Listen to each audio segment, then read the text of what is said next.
he's going to be, oh, there we go. Let's press the recording button now. If you prefer to be off camera, you're certainly welcome to make that choice. If you're comfortable leaving your camera on, we would really love that, because it really does help us feel a little bit more connected to everybody. It's completely your call. We have enabled the possibility for live transcripts and for live captions. So this is the button that you push if you would like to have a live transcript, closed caption, while we are having our conversation today.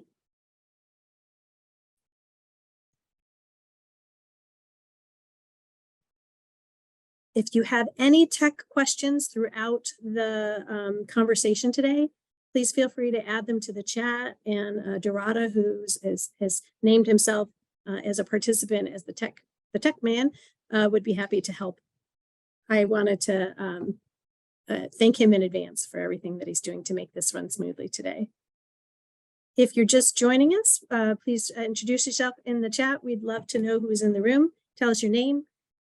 If you're affiliated with an organization or a school, let us know that too. And if you would like us to know your pronouns, add them, please. I think we're ready for the next slide and probably to get started.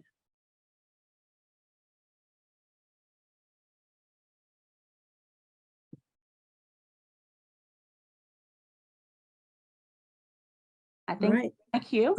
That's over to you. Lovely. Good evening, everyone. I hope you all have been enjoying this year's summit thus far, along with insightful conversations and brilliant new ideas. And I hope that we can keep the momentum going. So my name is Dr. Samilia Okpodu Puza, and I'm the director of the Governor's Office on Service and Volunteerism. Together with my co-moderator, Lena Morelli-Scott, I would love to welcome you to this space. Lena, for those of you who don't know, is the co-chair of the Maryland Civic Education Coalition, director of the Civic Education and Engagement Initiative for the University of Maryland College of Education, and is quickly becoming one of my most favorite people. Today's conversation will center on service and service year pathways. As many of you know, our governor has an exciting vision for service in Maryland. So as we were designing the roundtable discussions, we wanted to create an environment where people felt free to share their thoughts and ideas around the service year option and service year pathways. Holding space that for many of you, you're already on the ground making service happen for students and youth in Maryland. We've brought together some diverse voices in the service year ecosystem to continue the collective and collaborative conversations around service in the service year option that we know are already happening. With that, I will briefly introduce our esteemed panel and invite them to introduce themselves more fully if they wish, describing their work, research, and/or experiences as it relates to the discussion topic. And I invite you all to read more about their bios on the event page. On our panel today, we have Maureen Eccleston, the Director of Community Partnerships with Service Year Alliance, Lori Fowler, the Manager of Service Learning and Mentorships for Anne Arundel County Public Schools, Scott Gansky, Vice President of Partnerships for Youth Service America, and Allie McDonald, a Volunteer Maryland Coordinator and AmeriCorps member at Arlington Echo Outdoor Education Center. So with that in the order that I've called you, just invite you all up to share a little bit more about yourself if you wish. Thanks, Amelia, and thanks to Amelia and Lena for the invitation to join this fantastic summit today. As Amelia said, I'm Maureen Eccleston. I'm the Director of Community Partnerships at Service Year Alliance, where we are working to make a year of paid full-time national service, a service year, a common expectation and opportunity for all young Americans. And I'm excited to be here today to share a bit about my work with Service Year Alliance and how Maryland is leading the way in making a year of service a part of growing up. We believe that every young person should have the opportunity to serve to jumpstart their career or education, make a difference in their community, and build relationships with people from different backgrounds and walks of life. Service years, like those in AmeriCorps, Peace Corps, Youth Build, and the new Maryland Service Year Pathways do just that. AmeriCorps alums are more likely than their peers to earn a bachelor's degree. They're registered to vote at levels well above the national average, and their AmeriCorps experience has armed them with the professional, bridge building, and leadership skills necessary to tackle community challenges across all sectors of our society. As demonstrated in the SERVE Act, Governor Moore and his team truly see service years as an opportunity to strengthen the social fabric, to build a culture of service and bring people together across differences and around shared purpose. One of the many goals of civic education and the incredible work that you all do every day. Now at Service Year Alliance, and personally, as an AmeriCorps alum and former director of both Volunteer Maryland and the Governor's Office on Service and Volunteerism, I am thrilled to support these efforts to create long-term paid service year opportunities for Maryland youth. I am optimistic about the direction of service in Maryland because Marylanders already have service as a core value in the K-12 education system, and this new effort will open up more opportunities for young people to contribute to our communities while gaining real-world skills to improve their futures. Maryland is ripe for scaling equitable service years and serving as a model for the rest of the country. So I'm super optimistic and can't wait to get into this conversation today. Thank you, Smalia, for that lovely introduction. And thank you, Lena, for having me here. I'm Lori Fowler, and I've been an educator for 26 years. My career started in 1997 as a 5th grade teacher. And that year was actually one of the first years service learning was a requirement. I remember the first service learning project that I implemented with my class at Freetown Elementary School in Glen Burnie, Maryland. My team of teachers worked with our students to help them understand the importance of clean streams and habitats in our area through social studies, science, and math lessons. Then we took the students on a walking experience to Bella McCree, a nonprofit that provides homes for adults with disabilities. There, the 3 teachers, chaperones, and 52 students spent 2 hours of cleaning debris, putting up birdhouses, planting native species, and beautifying the stream behind their building. I'll never forget the smiles and laughter from that day. Students were having fun serving their community. This project impacted the way I taught, as it gave me a perspective on how what I was teaching could often be tied to the community and provide students with opportunities to connect with their peers and others. Students were growing as leaders by building skills like problem solving, teamwork, project planning, communication, and task management. As I continued my journey through my career, I coordinated service projects for middle school teams, sponsored service clubs, volunteered at various events with students, and now I have the pleasure of managing service learning for Anne Arundel County Public Schools. Some of my responsibilities include meeting with service learning coordinators from around the state to discuss best practices, shout out to those of you who are here, working with teachers to ensure service learning lessons are infused into the curriculum are done with fidelity, managing our service portal that allows students to find service opportunities and log their hours, and assist students who require missing service hours as part of their graduation requirements. However, the absolute favorite part of my job is working with the service learning leadership team. The team is made up of 33 students from 14 high schools and 14 teacher liaisons. Together, we share what our schools are doing in the way of service, design impact projects, host service events, and share information about service learning at conferences like this one.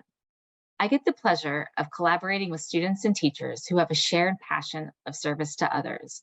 I admire the teachers I work with, but I am constantly impressed by the innovation and dedication of the student team. Their efforts in our county are a wonderful example of students using their voice for change. The Year of Service will provide high school graduates with an opportunity to flourish as citizens and allow them to build leadership skills that will follow them throughout life. I'm honored to be here as part of this roundtable discussion.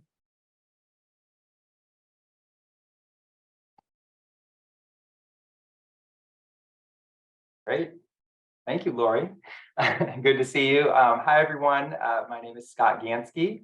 I'm the Vice President of Partnerships at Youth Service America.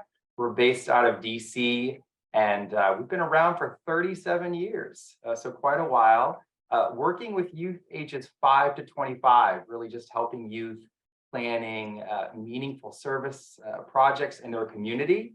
And you know, I've known about Maryland for a while. I was when the last year of Learn and Serve America, I was in Austin, Texas, managing the Learn and Serve program for Texas. And I remember going and all I heard about, like it was a national conference and all I heard about was Maryland. Like, oh, you've got to see what they're doing in Maryland. Look at this commitment to service. And I never would have imagined a couple of years later, you know, I would have been moving to the DC area. And still, I just hear a lot about Maryland as, you know, the commitment to service, the commitment to youth, and just really the groundbreaking kind of thinking of how do we get better each year. And so learning more, you know, learning from a requirement side to how do we take it to the next level is extremely exciting. So when I heard about this requirement, I said, okay, this is huge because now we can have a more in-depth conversation about the K-12 experience and how does that translate? How are students transitioning from a requirement to something that, you know, could potentially change their lives through a service year, which is like that ultimate goal. So at YSA, we start youth with a day of service, get your feet wet. Then we do 1 week, 1 month, 1 semester projects and help them learn how to plan a project with investigation and preparation and planning and, you know, research and, you know, collaborating with peers with the hope that they will be able to plan a project from beginning to end and showcase that to, you know, community stakeholders. And so to be able to see that students can go from that process is really exciting. Lori, I didn't know that your first project like was in 5th grade. That is like true to my heart because for me, same exact thing, 5th grade teacher in Guadalupe, Arizona, 50% of my students or over half of my students were from Mexico. It was like their first time in the US. And I'm like, what do I do? Because the students, they have a language barrier. They're not feeling connected. We did a service learning project and it was a complete game changer.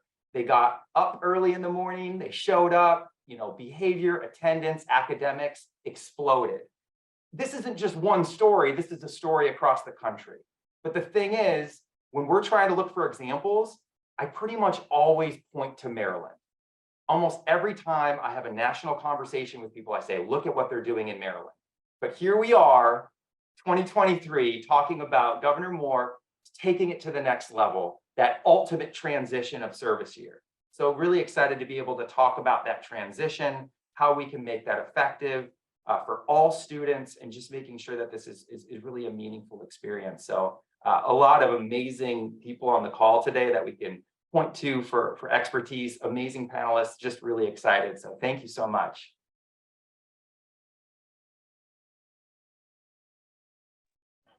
Hi, everyone. Can you hear me? My name's Allie. I'm a first-year AmeriCorps service member serving with Volunteer Maryland. I am serving as the volunteer coordinator at Arlington Echo Outdoor Education Center. It is also Anne Arundel County Public Schools Office of Environmental Literacy and Outdoor Education. Our mission statement at Arlington Echo is to empower students of all ages through environmental and outdoor experiences that connect them with the natural world and equip them with the knowledge, skills, and motivation to make and act upon responsible environmental decisions. I myself grew up in Anne Arundel County Public Schools, and I feel extremely gracious for the opportunity to help sustain and strengthen Arlington Echo's environmental literacy mission during my service year. It is very near and dear to my heart.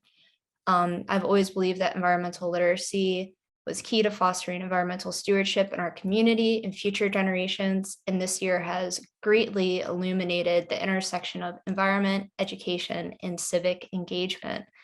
I have the honor of sustaining roughly 9 unique volunteer opportunities at my site, while engaging in other volunteer opportunities throughout my service year with my lovely cohort members.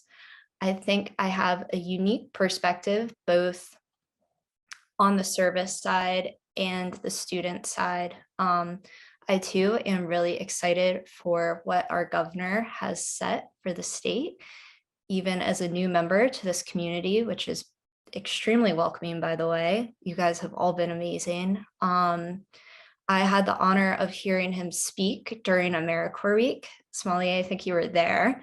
And what really resonated with me was to stop asking students what they would like to do and simply giving them the option to do. And I'm 9 years post high school graduation, and I'm finally finding that route. And I can't imagine what it would have been like to have those opportunities openly presented to me. So I'm really excited to participate in this discussion, but also hear the future of this because I am all for it and I'm honored to be here. I'm Lena Morielli Scott, and I am the director of the Civic Education and Engagement Initiative at the College of Education at the University of Maryland. And I have a number of partners in this room that I want to recognize. And I will do so, especially later on when we start getting ready to go into breakout rooms. Before I ask the first question of our panelists, I just want to mention that I'm an AmeriCorps parent. I have two now college-aged, almost graduating children, along with my spouse, Sandy Scott, who is also in this room. He's with AmeriCorps. Their lives have been transformed by their AmeriCorps service, their year of service. And I just want to say that I can see the growth that has happened in them. As an educator, former social studies teacher, and now at the university, we are so clear that that a year of service and any service and service learning, all of those things combined really make a big difference in how much one is ready and engaged and has agency to be involved in making their communities better. So thank you very much for all that you are already doing with this group and in the area of service learning and service. Since we have a combination of civic partners and educators in the room and students, I think maybe my first question to this panel has to do with how can schools and civic partners together best prepare people to know about the opportunities for a service year or to know about the opportunities for service in their future. And as I ask that question, I want you to think a little bit about who is it that actually is the gatekeeper or the provider of information so people know about AmeriCorps and know about the year of service pathways, know about what's ahead. So think about how do young people find out about service opportunities? And how can we include them in the conversation? That was a long question, but basically, how can educators and civic partners help promote the notion of service over our lifetime? I'm not sure who'd like to start with that. Is one of the panelists want to go first? I'm happy to go. Yeah, I think a lot of it, because we talked earlier a little bit about how, you know, having a day of service can be a great on-ramp to meaningful service. And I really Oh, Scott, you're muted. Oh, sorry about that. Was weird. I guess we muted everyone. So I'm sorry. We talked earlier about a meaningful day of service as a great on-ramp to being able to have that conversation. What we're finding, at least nationally, and I think from some of the service learning coordinators across Maryland that I've spoken to, is that sometimes after that first meaningful day of service, the reflection component is often left out. And I think a lot of times what happens is when you leave that portion out, you're really putting students in a difficult position to appreciate service and the benefit of it. So just that small thing that you can do of that first meaningful volunteer experience, talking to students about what did you do? How did it make you feel? What kind of impact did you make in your community? Very similar to how a classroom teacher would ask a student, what are you learning and why are you learning it? We should apply that same kind of knowledge to students where they understand the connections that they're making to the community and how they're growing individually. So if we transition that long-term into service year, it really is letting them plan a meaningful service project from beginning to end. And when we look at the service requirement in Maryland, making sure that we are giving students credit for planning projects as opposed to just showing up. Because if you're just showing up, you're not going to feel that connection. We need to stop that. I really believe in my heart that if we stop that and we really start putting an emphasis on investigation, preparation and planning, reflection and meaningful action, talking about sustainability, and then harnessing the skill set that students have when it comes to those 4 C's of critical thinking, communication, collaboration, creativity, taking all that skill set and putting it together, you're putting them in a position to feel that, look, this is going to help me grow as an individual. So I really feel like it starts at that point, but I'm really interested to hear what the other panelists have to say as well. Yeah, I'd love to build on what Scott just shared there, which is so important, right? That it's starting young, it's getting them involved, it's centering the young people in the service experience, not just asking them to show up. Excuse me. I think it's also important that we educate trusted adults about service year opportunities and how they can open doors for the young people in their lives. So we have an opportunity now for educators and other youth serving professionals to begin to integrate service years into the menu of opportunities that you're sharing with young people for their path after high school. And then to make sure you're sharing the really tangible benefits for young people who engage in service years. And at Service Year Alliance, we've done quite a bit of research about both what young people want in service years and also what they can gain. And what they tell us is that they want to be really clear about what they're going to experience and what they're going to, how they're going to develop through the service year experience. So being clear with them that this is an opportunity for skills development, an opportunity to connect them with education and careers, that they're building interpersonal skills and bridges so that we don't have what just happened, unfortunately, at the top of our meeting here today. That this is also an opportunity to discover their sense of self more, their individual assets, and really importantly, and I think this connects very much to what you were saying, that this is an opportunity in a service year for them to try new things, to solve systemic issues, that they have the power and will be empowered through a service year experience to make the change and to try out new things, to make the changes in areas that they want to see. That's really great, Maureen. And I can attest to that they can align, you know, what baseline understanding they have within themselves of their interests or, you know, issues that speak to them. I went about my service year a little backwards. I saw that Arlington Echo was looking for someone and that the position was filled by AmeriCorps. And I was like, oh, I can do that. And I never knew that this was something I needed so dearly in my life. And I think it's pretty unique that the more options there are out there for service, the more it can speak to an individual and they can find something that they truly align with. And if not, there's other, you know, they can choose something completely out of their comfort zone or stick with what they know. And it's really exciting. I want to just acknowledge what you said, that you didn't realize it was something that you needed so dearly in your life. Like that's an amazing thing that you just said, and it all comes back to that service component. I love that. I hearing what Scott and Maureen were saying, definitely starting getting the word out is going to be something that is going to be crucial to the success of the service year and getting the students who really will benefit the most from it. Our educators need to definitely understand what it is because they're the ones who are going to be sharing the opportunities. Parents should have an opportunity to learn about it so that they can, if they see something come home or they see something on a website, their school website, to know what this year of service is. And it's not just something for non-college going students, it's for every student that has a passion for service. So really just making sure that there's really good communication about what it is and the benefits of it, I think is going to be key in the success of it spreading the way that we want to see it. Yeah, I think it's important, and Maureen, I think you said it, that it's going to be offered as, you know, another upfront option. It's not just, oh, the community college or applying to colleges or vocational school. It needs to be, you know, an upfront option, and it's going to take a little while to transition to that.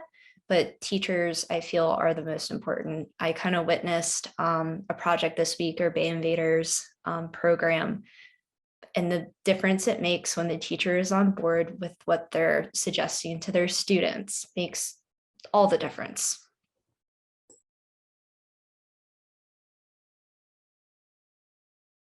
Amelia, would you like to ask the next question? I would love to, thank you. So I hear you all reflecting on the importance of connections to communities, making sure that the options for service are clear, finding issues for interested youth that are issues that the youth are actually interested in, the importance of getting the word out, and making sure that we're sharing tangible benefits as well as educating adults. One of Governor Moore's slogans is "Leave no one behind."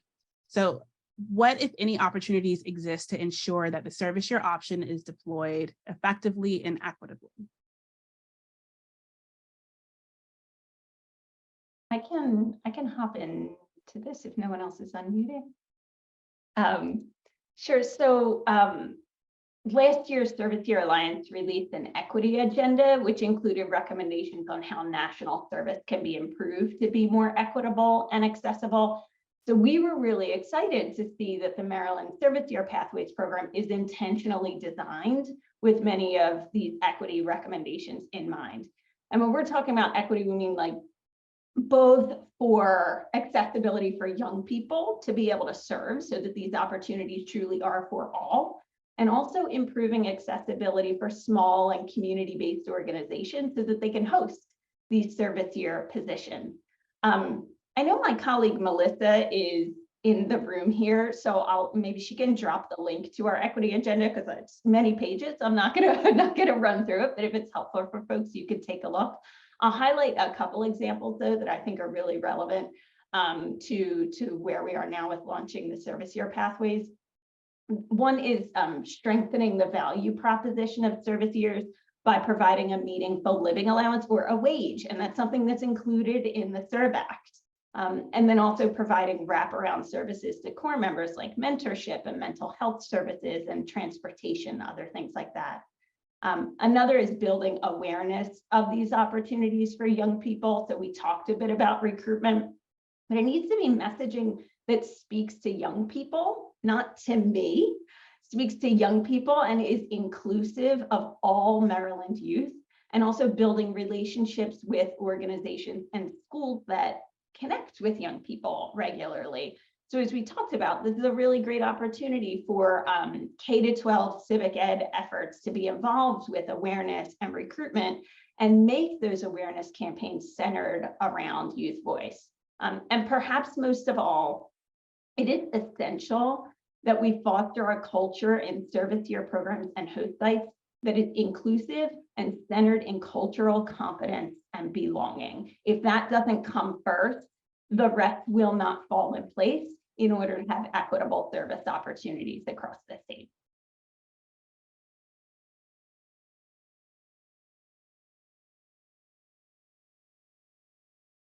Just to echo what Maureen was saying, I just agree with all of that.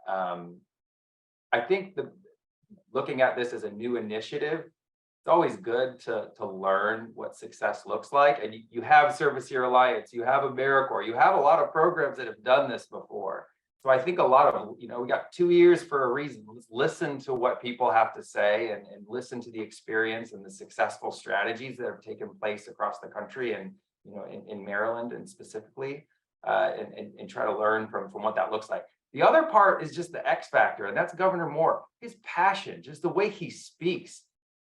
When he talks about this program, you feel it all over the place. This is something that he has a talent, a skill, and an ability to just get people excited about the program. And I think that leveraging that excitement about service year is going to be really exciting to think about that year of service. So, and then going back to what Maureen said earlier, just like starting young and really thinking about this long term. Not, everything is annual these days, right? We got taxes, this just came up, right? Everything is annual. Think of this more as long-term. What are some short-term goals that we have as a state? What are some long-term goals? I have a 4-year-old and a 6-month-old. What is this going to look like, for them? Because this excites me, living in Maryland and having 2 young daughters and seeing that this is a part of our state initiative.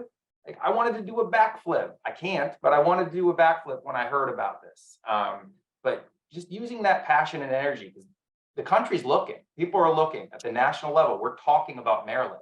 I just had a retreat with our staff, and every single person, we have people from all over the country. I said, oh, I'm going to go to a discussion in Maryland. And they were like, oh, yes, That's so exciting. We can't wait to hear about it. I haven't heard this buzz in a while about service. It's pretty exciting, and to have Maryland be a part of it is great.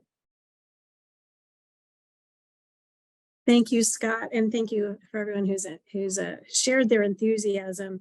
And we just want to be really clear that we're trying to center this conversation about ideas about how to strengthen the program as we get it launched. So I want folks to feel comfortable saying, if you haven't thought about this, we hope you'll think about this, and offering your ideas in community as we're here together. And in that spirit, we're going to move to our little bit more interactive part of this. We would welcome some questions from you. Given the unfortunate, actually really still upsetting to me, experience earlier, I think what I'd like to do is see some questions in the chat. And then what I'll do is I will call on you when I know who you are. You're welcome to unmute. So if you have questions that you'd like to ask the panelists, feel free to put them in the chat and I will call on you. And if I happen to know you want to wave your hand, I'll call on you, but I don't want to just call on people I know either.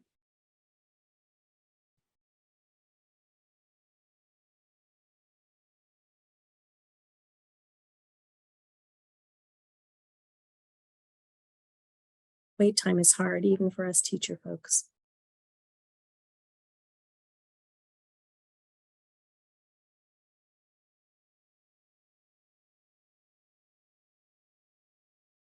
Rusty, would you like to unmute yourself and ask a question of our panelists?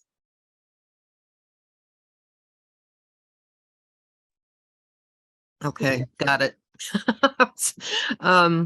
Not a question really, but a comment based on somebody, I can't remember which one of them said that it had to be meaningful.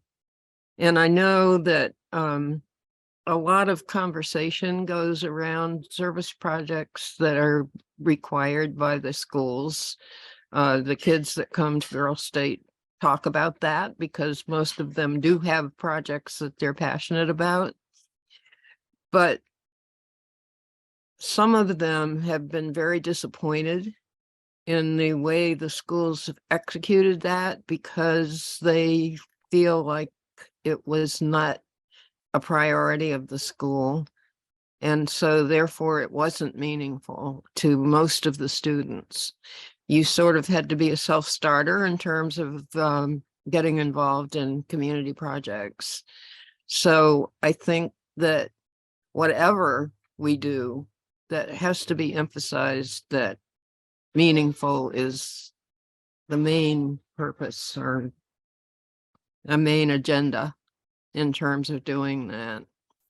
I don't know personally how, I think my own experience, we didn't have all of this stuff when people didn't have so many community projects when I was a student, but there was a war going on and we all contributed. It was just what you did. You had to give, you had to bring your newspapers to school, you had to buy defense stamps.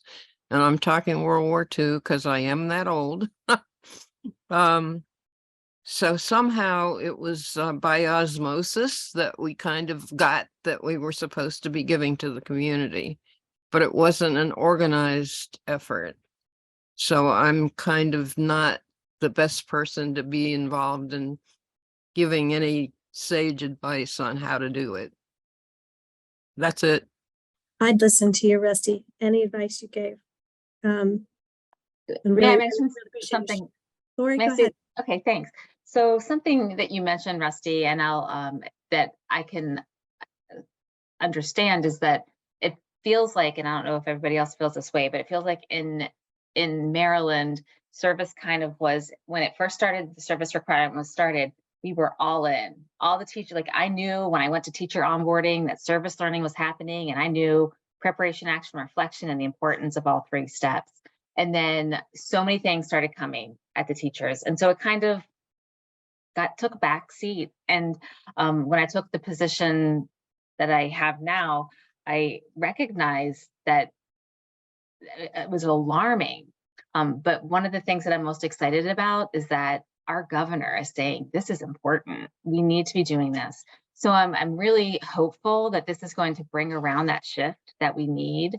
So I'm glad that you mentioned that, because what your girls were telling you, I have heard as well, but I feel like this is going to bring more awareness to the importance of service in growing our citizens.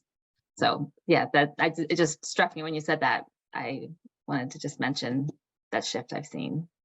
Yeah, there's a real, and there's the model that's the ideal, and then there's sometimes like what people do to get by. And so one of the things that we really want to be intentional about is like, what can we do as a community to help everybody sort of attend to the model that really is the idea? What supports do we need to put in place? What accountability do we need to put in place? How do we help each other do this better? Even if we're great to start with, what we can do better. I'd like to invite Kenya to unmute yourself and ask the question that you posed in the chat, Kenya. Hi, Lena. Thank you so much. Hi, everyone. My name is Kina Anyam of the Reading Partners Baltimore. As I shared in the chat, I'm with an organization that partners with AmeriCorps. And as the community engagement manager, I work with the volunteer coordinators. And in the position that we're in every year, looking to recruit those into the world of service, I'm constantly thinking about how we adapt to the next generation and making sure that we're providing them with a transformational and not transactional experience. And I said it specifically because as a volunteer coordinator with Reading Partners, a lot of their work isn't exactly direct service intensive, like being in the community and giving students through our program literacy lessons, but bringing other volunteers like themselves, just not in a stipend fashion, to our work. So I would love to kind of just understand how you, other organizations and how you all are seeing efforts to just ensure that people are experiencing a transformational experience through a service year, especially when barriers to entry, such as cost of living, I would say displacement, living away from your family, also just career goals maybe differ from the programs that are currently available for them. The example I gave in the chat was that someone was had previously been in a world of media and is now a volunteer coordinator with us. And I'm trying to make sure that they are exiting their service year with the feeling that they have accomplished a lot and can take some great skills to their next destination. So that's the question. I'd love to respond to that, but first I just have to say that I love Reading Partners so much. And so it's wonderful to have you in this space, Kina.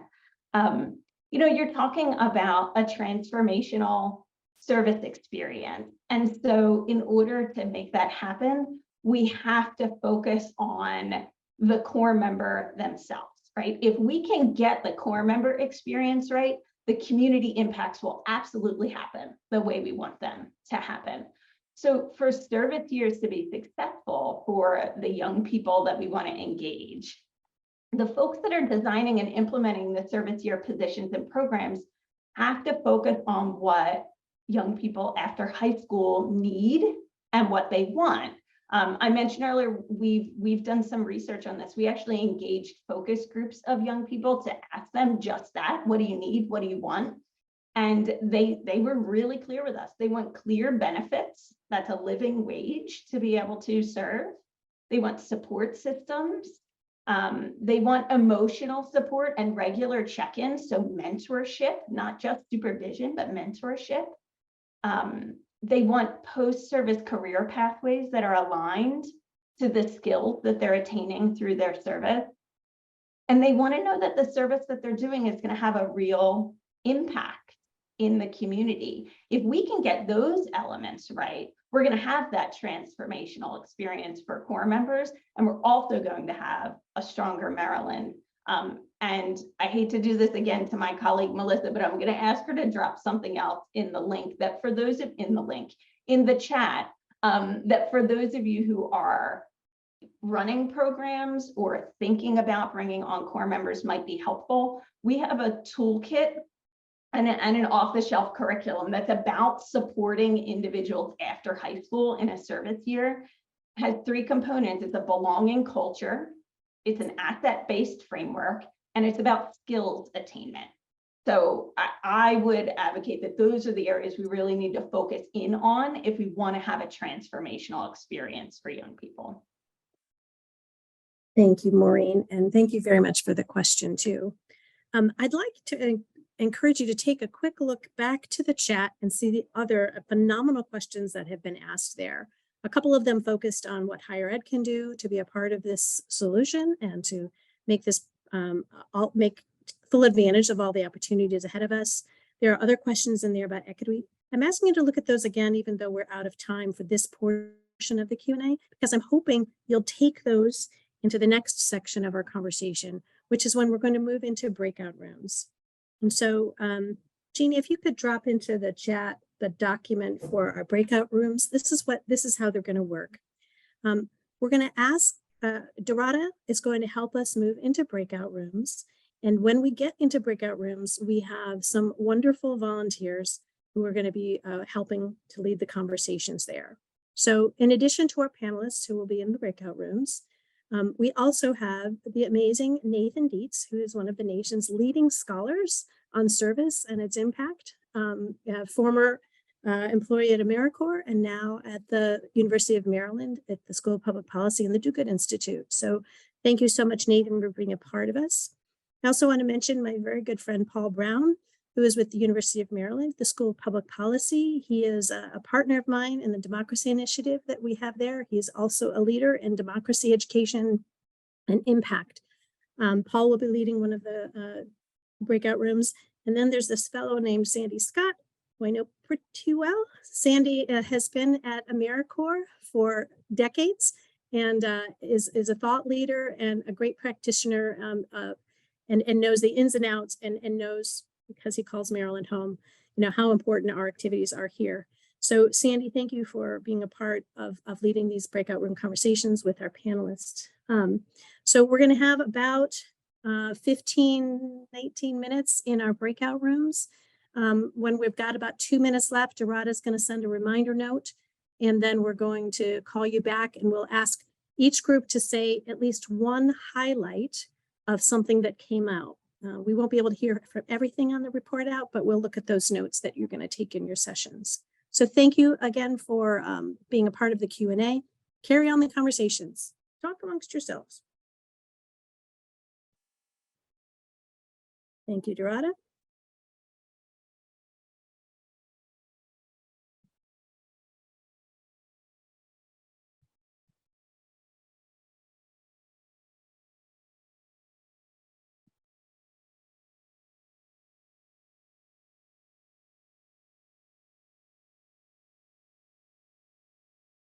Hey, Ella, how you doing?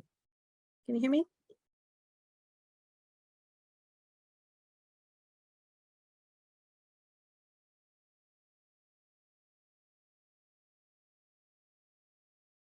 Great job, guys. Thank you, thank you, thank you. We still are recording while we're here waiting for the breakout rooms to get filled up. Tyler, you're welcome to hang with Samelia and I. Ella, do you want to stay with us in this space, or do you want to join a breakout room conversation? We'd be happy to have you in either place.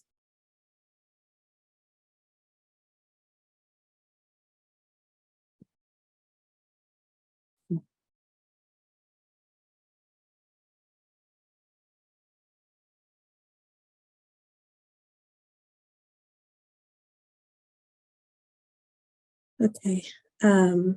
I'm so sorry to interrupt. I hope you don't mind if I move the people from room 1 to 2 of the other rooms, because there's only 4 people in there and 2 of them are facilitators. Yeah, that's Yeah. fine. Thank you for asking, but you get the power.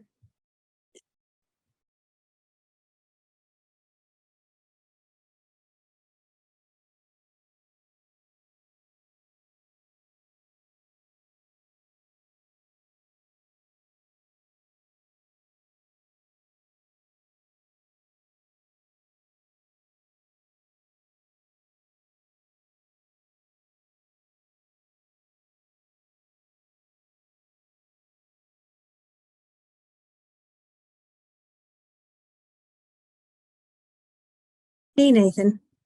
I think Hey. Dorada might be moving you to the room because your room might have been too small. Yeah, that could have been. I'm not sure. I thought I was going to have to go to a room myself, but then I ended up going to a room automatically. So Ah, some Okay. long as Dorada, where some- do you want Nathan to go? He's one of our conversation helpers. yeah. Yeah, I moved you to room 4, but maybe you missed the notification. I can send it back to you right now. Well, no, I was in room 4, but I didn't know. Should I facilitate that discussion? I see now I'm moving to room 3. I Wing mean, it. okay. Just work it out with whoever's there. Okay. All I right. hope that that's okay. We just collapsed the rooms when they got a little too small. No, that's We fine. didn't anticipate this too much, but I appreciate your help. Oh, no problem. Hi, Maybe Samelia. maybe How are you can you? sort of tag team a little bit. Yeah, I'm you good, could do Nathan. that. How are you? Good, good. Great to Okay. see you. Yeah, good to see you too. Okay, we'll see you after the breakout. Okay.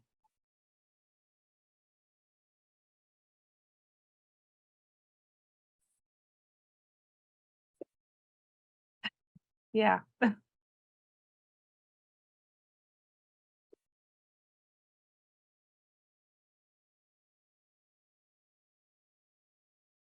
I'm gonna text you. Okay.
Noting that we're still recording. Tyler, are you feeling ready for the next session? And same thing with you, Samelia. Anything I can do over in that space? I'm definitely excited, Lena. I think, I got to speak with quite a few of the recipients today, just kind of check-in reminder. 8 of 10 of them will be attending, and Great. yeah, they just seem very excited for, the festivities that await.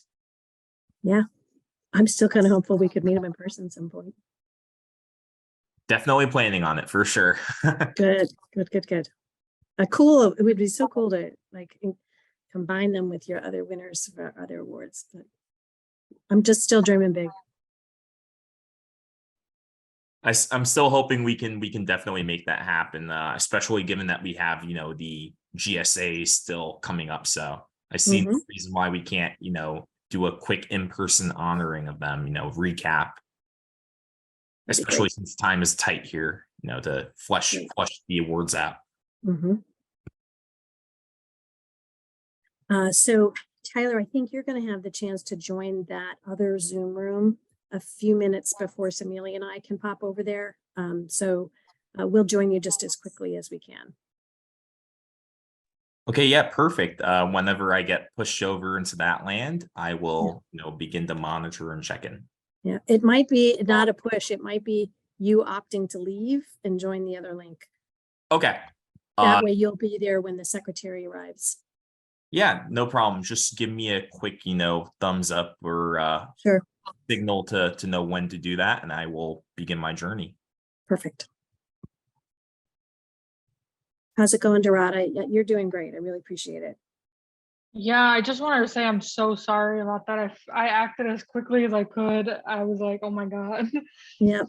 Yep. We are still recording and so I just want to thank you for your quick action. I hope the fact that I started speaking, no, wasn't Yeah. allowed I was trying to talk over that person too. So very upsetting.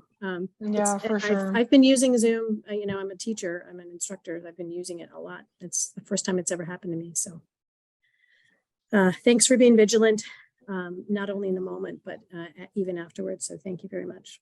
Of course. All right, how are we doing on time? Looks like we still have a few more minutes. Yeah, we have about 6 minutes left.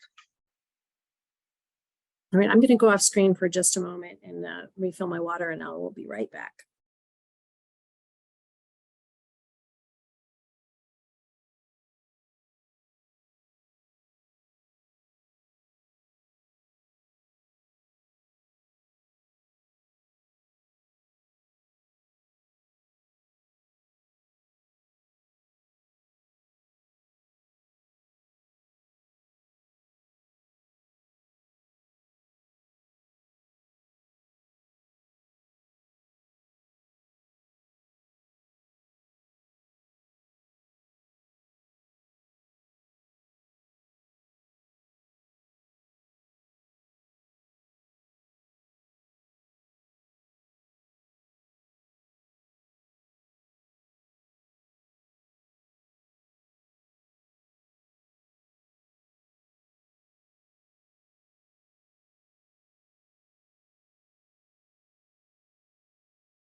Tyler, can I ask you just a quick question about the slide deck?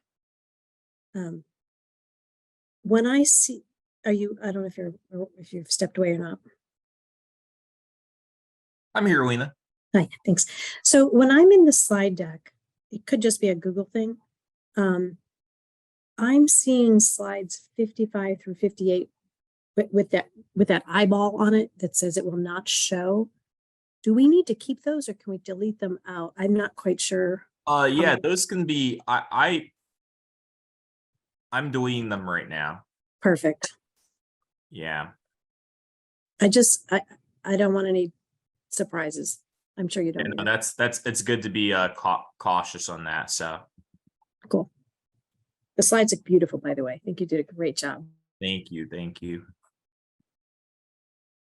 Okay, but yeah, we're good. They are gone. Cool. So quick question. We have 5 minutes to kind of debrief the conversations. That's right. Okay. Well, it's probably a little bit more like 4, Samelia. Okay.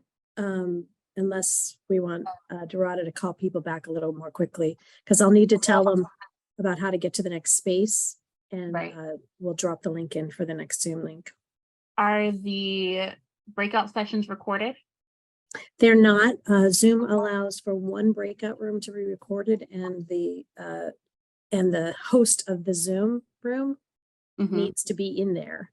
And Right. so since Dorada is here and I am the owner of the Zoom room, we decided that's why we've got the note takers. Okay, lovely. But you can sort of spotlight that in the sense that, we won't be able to hear from everybody with the report out, but we are looking forward to sort of keeping track with the notes of everybody's input.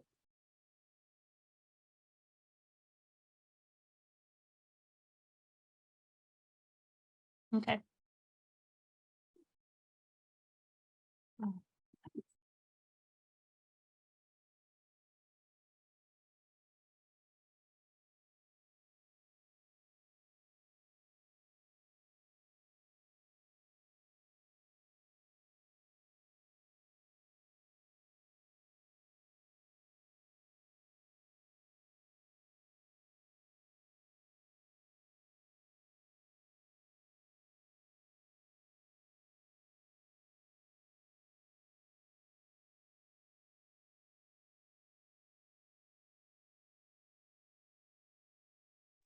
I hit the wrong button and I left my session 50 seconds early. So, Hi, Sandy. hello. By the way, We're recording. Say something great. We need an hour and a half to go through those great questions you gave. Yeah.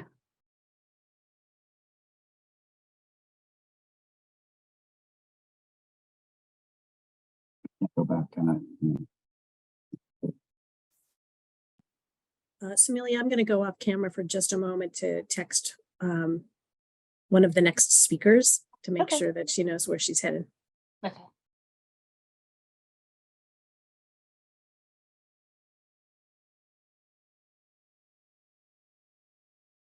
Hi, everyone. Welcome back. I hear that you guys had quite the conversations, that you needed probably an extra 30 minutes to get through all of the questions. So I just want to thank you for your for all of the, I'm sure, informative thoughts you've left, and we look forward to keeping up with all the comments that were made. And thank you to the note takers. So we'll have about 4 minutes to debrief, which is, quite ambitious. But if there's anyone who has something that's pressing that they want to share from their conversation, the floor is yours. I may be one of those people that should have been conscious of the space they were taking up, but I spoke on my service year experience as a cohort member. Jeannie, you had asked that in the chat and it spoke to me, so I spoke about it. But it also circled back to things that Governor Moore has talked about. People serving together, healing communities, and kind of trusting in humanity in your communities around you, again, especially coming out of COVID and some other current climates and our culture, I have found it very healing and pretty cool and trusting. And then we started to speak about what this could look like in higher education and getting students to transition into a service year post higher education. And Scott was just speaking on it. So if you want to tail end that.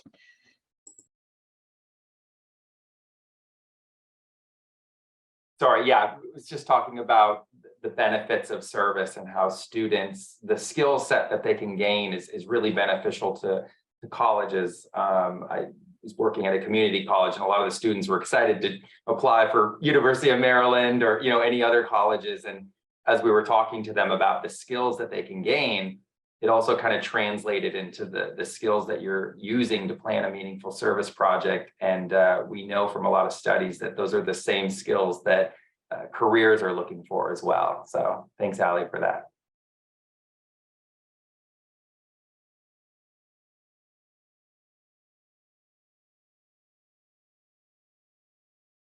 I'll just raise up that we had four students in our group, and it was really wonderful to hear them share the importance of youth choice and youth voice, and also really high quality reflection in their service experiences. So I was really grateful to be in a space with them.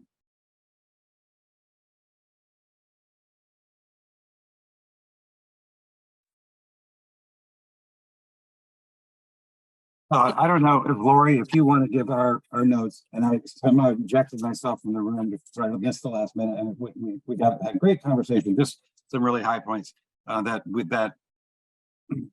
there was great appreciation for the focus on equity, the focus and the opportunity for working with people from justice involved backgrounds, and a lot of interest in the nexus between higher education and this new initiative. And I think a huge amount of pride about Maryland, and just how Maryland is really at the forefront of what could be something that other states will follow, like it was with the service learning graduation program. And so that's just for Marylanders who love service. This is the exciting time. Lori, if there's anything else you think that was key to takeaways, please hop in. No, I think you got it all. Sorry, Sandy, I was kind of typing the notes at the same time. So just basically all just being so thankful that the governor has brought this to light to really give us this opportunity to grow.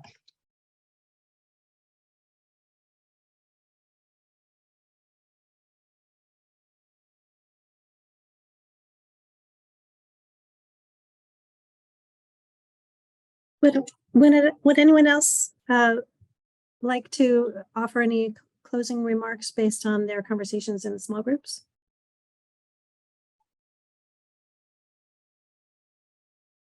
I don't know if this is the appropriate time to do it, but I'm just going to throw it out there and see what it takes. As the correctional education coordinator for DJS, I would love to, if there's anyone present who's interested in partnering, what we're looking to do is embed in the curriculum a specific unit of study that's driven by research on specific local legislation that directly impacts justice-involved youth. And if any of you all have resources along that line, or there are organizations that you know of that are willing to offer training or any other resources for our community, it would be great. I see that Melissa's dropped her email in the chat. If you are feeling comfortable doing the same, any of you is welcome to put your email in the chat and we can all connect after this. I'd certainly love to continue this conversation. Samelia and I would really love to thank you so much for being a part of this dynamic event and this dynamic conversation. You've given all of us a lot to chew on, and we know that your input today and ongoing will help strengthen service learning in our K-12 schools, in our higher education spaces, in our workforce development programs through service learning and service year pathways. So thank you so very, very much. I'm going to ask Dorada now to drop a link into the chat that will give you the links to our next portion of the agenda, which is super exciting. We're going to be hearing from the new Secretary for Service and Civic Innovation, and we will be experiencing the joy of watching some amazing young people be recognized for their contributions through the award ceremonies with the Governor's Office on Service and Volunteerism. So thank you to the panelists so very, very much. I always enjoy our conversations with new friends and longtime friends, and I really appreciate the community that's here. And thank you to my partner, Samelia. I have loved working with you to get ready for today. All right, shall we head to the other room? And here in the chat, Dorada, thank you so much for your vigilance today. You've had an extra challenging job, and I would really, really appreciate your quick action and all of your support.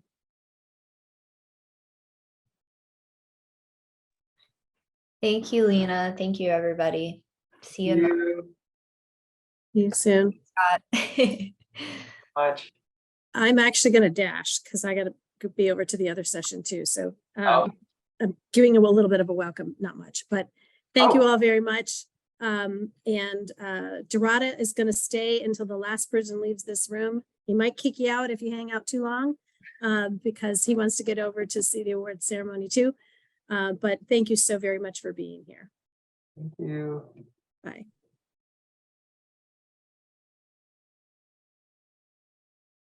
If anyone needs any help getting over to the award ceremony, please let me know. Feel free to reach out.